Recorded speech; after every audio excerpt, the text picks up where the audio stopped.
kwani hakika hawa wazazi wawili ndiye sababu ya yeye kupatikana katika hii dunia, baada ya Allah subhanahu wa ta'ala kukadiria kuwa yeye kuwepo katika hii dunia. Sababu ya pili iliyomfanya yeye awepo katika hii dunia ni hao wazazi wawili. Kwa hiyo itakuwa ni jambo ambalo la hatari juu yake, juu ya mtoto kumfanyia ubaya mama yake mzazi na kumfanyia ubaya baba yake. Na pia katika aya nyingine Allah subhanahu wa ta'ala anasema, wawasaina al-insana biwalidayhi, na tumemuhusia mwanadamu kuwafanyia wema wazazi wake wawili. Hamalatuhu ummuhu wahnan ala wahni, mama yake mzazi amechukua mimba, mama yake mzazi amechukua mimba yake juu ya tabu kwa tabu.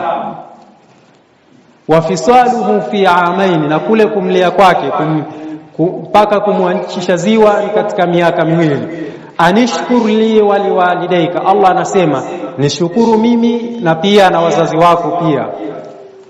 Kwa kule kuwashukuru wazazi wako ni kule kuwafanyia wema na kuwatendea wema, kwa kukaa nao kwa wema na kusema nao na kuzungumza nao kwa wema, na kuwaombea dua hali ya kuwa wakiwa hai, pale wanapofikia hali ya uzee na baada ya kuondoka kwao, kwa kuwafanyia wema na kuwatendea wema, kuwaombea dua na kuwafanyia khairati nyingi baada ya kuondoka kwao.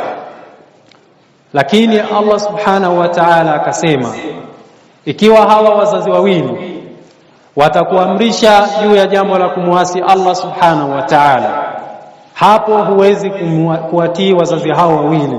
Watakuamrisha jambo la ushirikina au jambo lingine la kumuasi Allah subhanahu wa ta'ala, kwani Mtume sallallahu alaihi wasallam anasema, la ta'ata li makhluqi fi ma'siyati al-khaliq, hakuna kumtii kiumbe katika jambo la kumuasi Allah subhanahu wa ta'ala. Kwa hiyo huku katika kuwafanyia wema wazazi wawili na kuwatii kuna mipaka yake.